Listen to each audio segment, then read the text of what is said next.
Dibuai, dibesarkan bunda, tempat berlindung di hari tua, sampai akhir menutup mata.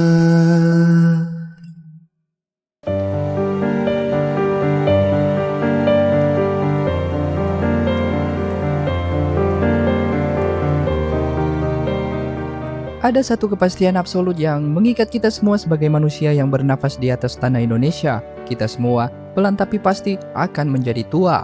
Suatu hari nanti langkah kaki kita akan melambat, genggaman tangan akan melemah, jam kerja kita akan selesai, dan berharap bisa hidup tenang dan damai. Di titik itulah banyak orang dan kelas karyawan menengah ke bawah berharap pada dana pensiun, sebuah sistem jaminan sosial yang adil telah berdiri kokoh, siap menyangga sisa hidup sebagai imbalan atas puluhan tahun keringat yang telah disumbangkan untuk roda ekonomi Republik ini. Namun, mari kita matikan layar utopia itu dan melihat realitas hidup yang sedang berdarah-darah. Struktur populasi Indonesia saat ini sedang bergeser menuju sebuah bom waktu demografi yang cukup mengerikan. Kita sedang bergerak cepat menjadi aging society atau tren penuaan penduduk. Jika saat ini jumlah lansia di Indonesia baru berkisar di angka belasan persen, proyeksi resmi menunjukkan bahwa pada tahun-tahun mendatang, khususnya pada tahun 2030 ke atas, jumlah penduduk berusia di atas 60 tahun akan meledak hingga melampaui 20% dari total populasi. Artinya, akan ada lebih dari 50 juta lansia yang membutuhkan jaring pengaman di hari tua. Celakanya, fondasi kas jaminan sosial kita seperti skema Pay as you go pada jaminan pensiun BPJS Ketenagakerjaan sangat bergantung pada iuran angkatan kerja yang aktif hari ini untuk membiayai mereka yang pensiun sekarang. Dan di titik inilah ketimpangan ekstrem itu bisa kita lihat dengan telanjang. Dari total angkatan kerja kita yang mencapai sekitar 140 juta orang, sektor formal yang memiliki upah tetap dan gaji bulanan yang selalu dipotong otomatis untuk membayar iuran pensiun jumlahnya sangat minoritas, hanya berkisar di angka 40%. Sementara itu, sisanya sebesar 60% atau mayoritas mutlak pekerja di Indonesia berada di sektor informal. Mereka adalah para pengemudi ojek online, freelancer, pelaku UMKM mikro dan buruh harian lepas yang jangankan membayar iuran pensiun, untuk menjaga agar bahan dapur mereka tetap ada saja sudah merupakan perjuangan yang sangat berdarah-darah. Ketika basis pembayar iuran formal menyusut akibat inflasi rupiah, perusahaan gulung tikar, gelombang PHK massal dan mandeknya pertumbuhan upah, sementara antrian lansia yang berhak mencairkan dana terus memanjang tajam, kas jaminan sosial kita secara matematis sedang berjalan menuju kebangkrutan sistemik. Ironinya, di tengah ruang kas yang makin sempit dan nafas pekerja yang makin sesak, benteng pertahanan hari tua kita justru berulang kali dijarah dari dalam. Sejarah kelam negeri ini mencatat bagaimana triliunan rupiah uang keringat pekerja yang dikumpulkan rupiah demi rupiah justru dijadikan bancakan korupsi dan salah penempatan investasi berisiko tinggi oleh para elit birokrat seperti yang sempat meremukan institusi raksasa sekelas Jiwasraya dan Asabri di masa lalu. Ini pun diperparah dengan efisiensi anggaran pada BPJS Ketenagakerjaan atau strategi perusahaan-perusahaan yang dengan sadar mencari celah hukum agar tidak ikut membayar iuran pensiun tersebut karena dianggap sebagai beban. Ini bukan lagi tentang salah kelola administrasi, ini adalah sebuah perangkap struktural. Kita sedang dihadapkan pada sebuah fata morgana di mana generasi muda hari ini, para milenial dan Gen Z, dipaksa membiayai lansia hari ini melalui potongan gaji, sembari menanggung beban orang tua mereka sendiri sebagai sandwich generation, tanpa ada jaminan sedikit pun bahwa ketika rambut mereka memutih nanti, masih ada cukup uang yang tersisa di dalam kas negara untuk menghidupi mereka.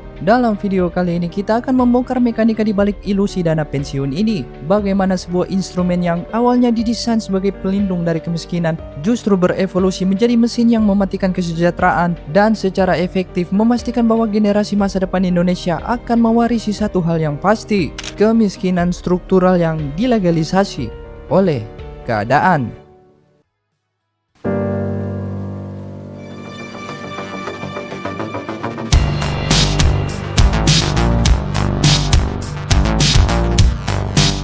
Sistem pensiun di Indonesia menggunakan regulasi dua lapisan dengan metode yang berbeda. Lapisan pertama disebut JHT atau Jaminan Hari Tua. ini adalah sebuah celengan besar. Jika gaji karyawan 5 juta rupiah per bulan, maka setiap bulan gaji itu akan dipotong sebesar 2% atau senilai 100 ribu rupiah. Angka ini tidak berdiri sendiri karena secara regulasi perusahaan wajib menambahkan 3,7% lagi atau sekitar 185 ribu rupiah. Artinya, setiap bulan ada total 285 ribu rupiah yang masuk secara konsisten ke dalam tabungan.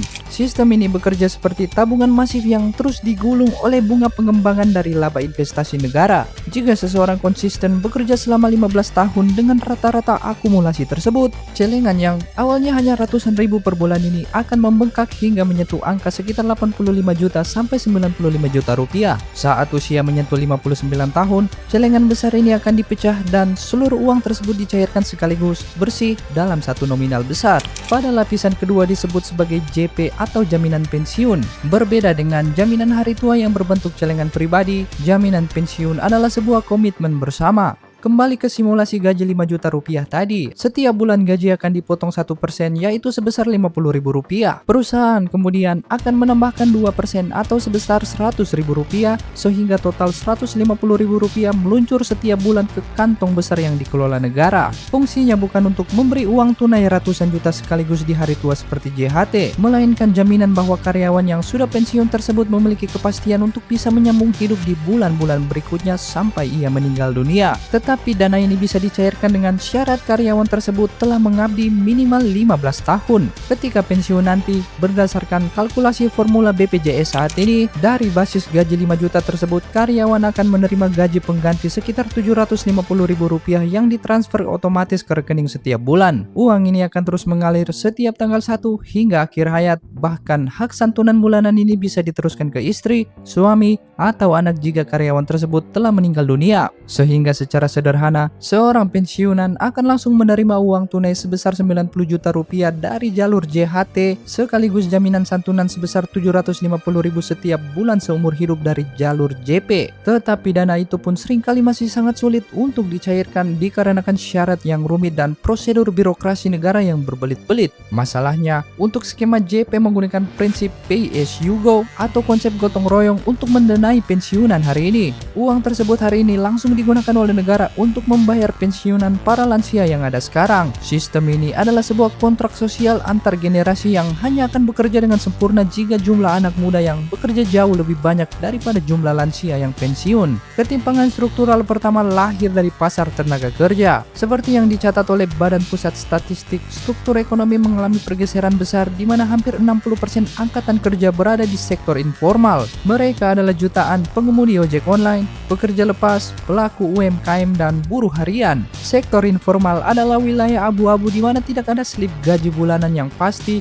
dan yang paling krusial, tidak ada kewajiban potongan iuran pensiun. Artinya mayoritas penggerak ekonomi di akar rumput saat ini sama sekali tidak menyetor uang ke dalam kas jaminan sosial negara. Beban untuk menopang seluruh sistem ini didelegasikan secara paksa hanya kepada 40% pekerja di sektor formal, mereka yang bekerja di kantoran atau pabrik dengan sistem penggajian legal. Sialnya, kelompok pembayar iuran yang hanya 40% ini pun posisinya sedang terancam. Gelombang pemutusan hubungan kerja terus melanda di berbagai industri, efisiensi teknologi mulai menggeser tenaga kerja manusia, dan pertumbuhan upah real pekerja formal cenderung mandek selama bertahun-tahun. Ketika seorang pekerja formal kehilangan pekerjaan atau beralih menjadi pekerja informal, mereka berhenti menjadi pembayar iuran dan berubah menjadi pihak yang mencairkan dana lebih awal. Kas negara kehilangan satu sumber pasokan bahan bakar. Realitas menyusutnya pembayar iuran ini kini harus dibenturkan dengan sisi seberang, ledakan populasi lansia. Akan ada puluhan juta lansia yang secara biologis sudah tidak mampu lagi bekerja dan membutuhkan jaringan pengaman finansial. Jumlah orang yang berhak menarik uang dari kas negara membengkak 2 kali lipat, sementara jumlah anak muda kelas pekerja formal yang mengisi kas tersebut justru semakin menyusut. Sistem ini dirancang untuk kondisi ekonomi abad lalu, namun dipaksa beroperasi di tengah realitas modern yang sangat rapuh.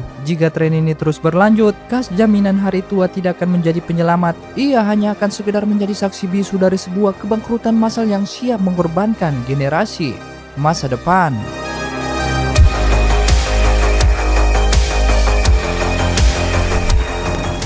Setelah melihat fondasi makro dari sistem jaminan sosial, masalah berikutnya bergeser pada apa yang sebenarnya didapatkan oleh para pekerja di akhir masa bakti mereka. Di atas kertas, kepemilikan rekening jaminan hari tua memberikan rasa aman secara psikologis. Setiap bulan angka di dalam saldo digital itu merangkak naik, memicu asumsi di benak kita bahwa masa pensiun akan terjamin dengan layak. Namun, di dalam realitas ekonomi nominal yang tertera di sana sebenarnya adalah sebuah ilusi yang menutupi ancaman kemiskinan yang tertunda. Fenomena ini mengingatkan pada apa yang dibahas oleh sosiolog Ulrich Beck dalam teorinya mengenai Rix Society. Beck menjelaskan bahwa masyarakat modern terus memproduksi risiko-risiko baru seperti inflasi ekstrim dan ketidakpastian ekonomi, namun sistem kelembagaan negara seringkali masih menggunakan instrumen usang yang gagal melindungi warga dari risiko tersebut.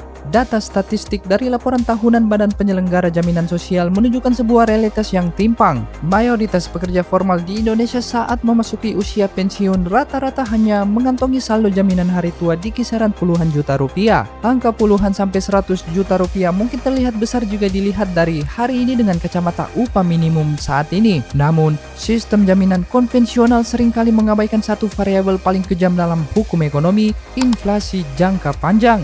Uang 100 juta rupiah yang dicairkan 10 atau 20 tahun dari sekarang tidak akan memiliki daya beli yang sama dengan uang 100 juta rupiah hari ini. Nilai mata uang terus tergerus oleh kenaikan harga bahan pokok yang konstan dan yang paling ekstrim meroketnya inflasi biaya kesehatan dan medis di perkotaan Indonesia yang rata-rata naik belasan persen setiap tahunnya. Akibatnya dana pensiun yang sudah dikumpulkan rupiah demi rupiah selama 3 dekade masa kerja beresiko habis menguap hanya dalam waktu 1 hingga 2 tahun pertama pasca pensiun hanya untuk menutup biaya mendasar dan perawatan kesehatan di hari tua. Kondisi ini diperparah oleh kebijakan batas atas upah pungutan yang tidak progresif yang membuat akumulasi dana jaminan sosial bagi kelas pekerja menengah ke bawah menjadi sangat terbatas sejak awal. Negara secara tidak langsung membiarkan masyarakat menabung untuk sebuah nominal yang secara matematis sudah kadaluarsa bahkan sebelum uang tersebut dicairkan. Ketika tabungan resmi bentukan negara ini habis dalam hitungan bulan,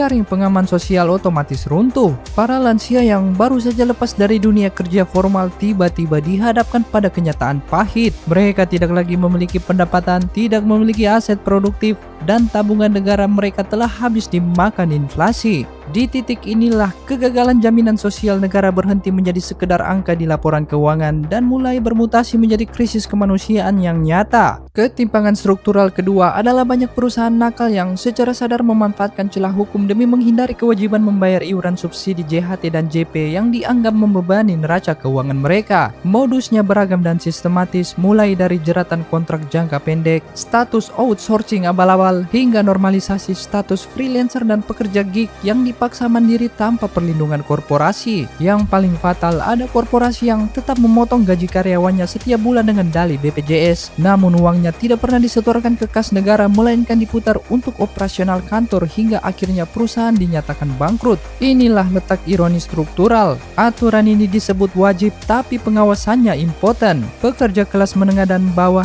ditarik iurannya secara paksa atas nama masa depan, sementara korporasi yang melanggar aturan seringkali melanggang bebas tanpa sanksi pidana yang berarti. Dua lapis perlindungan yang dirancang negara pada akhirnya seringkali berubah menjadi fata morgana bagi mereka yang tenaganya habis diperas, namun masa tuanya dibiarkan terlantar tanpa jaminan.